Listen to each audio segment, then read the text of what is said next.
Okay guys, Sam McKenney here.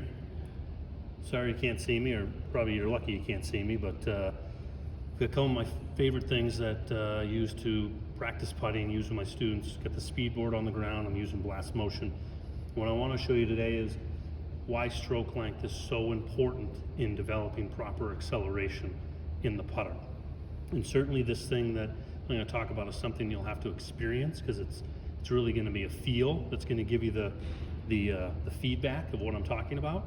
But I'm going to roll a couple putts, and what I have is about a 7-foot putt. It's slightly uphill. The green is really new. We're on an indoor facility. It's new, so it's pretty slow.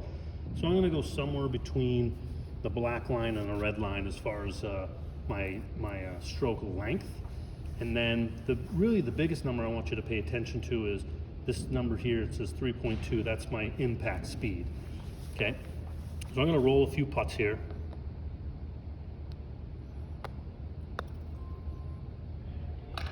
Okay, that was successful, went in.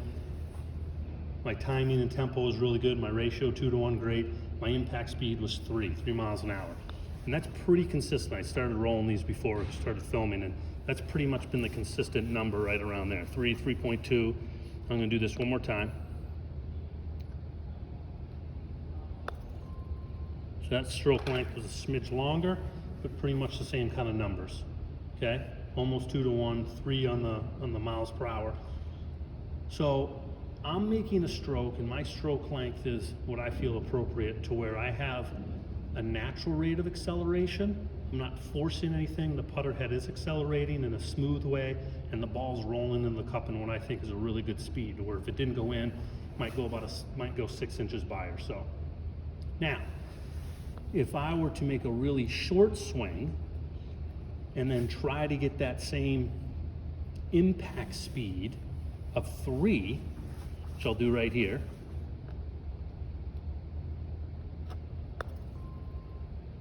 Okay, that didn't go in, but I went about 6 inches by, and I got the same number. But you can see my tempo is all messed up when I do it that way, but the speed was the same.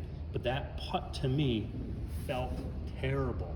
It was short, and the only way for me to create that speed that I think is the proper speed to hit at this distance from this short a distance is to really jump at it, use my hands a lot to create speed in a short amount of time, and try to get the putt to the hole. That to me feels bad, and I would think for the most part, a lot of people it's gonna feel bad. It's gonna feel rushed, quick, and again, the only way to generate speed, I think, from a very short distance is to use your hands. I think it's instinctual. I think that's what most people do. Now, taking consideration, you have a 7-foot putt to win a tournament or to beat your friend in a match at the local course, anything in that way where there's a little bit of nerves involved, and you have that short, quick stroke that needs to have proper acceleration and needs to have enough speed to get the ball to the hole, that's when your hands are going to get involved, and that's when face control gets compromised, and that's when you start missing putts. So it's really, really important that we learn proper stroke length to get better acceleration and to have the putting stroke feel smooth to you while the ball's going to travel the right distance. That's why I love the speed board. Combine it with blast motion. It's a win-win. You'll get better.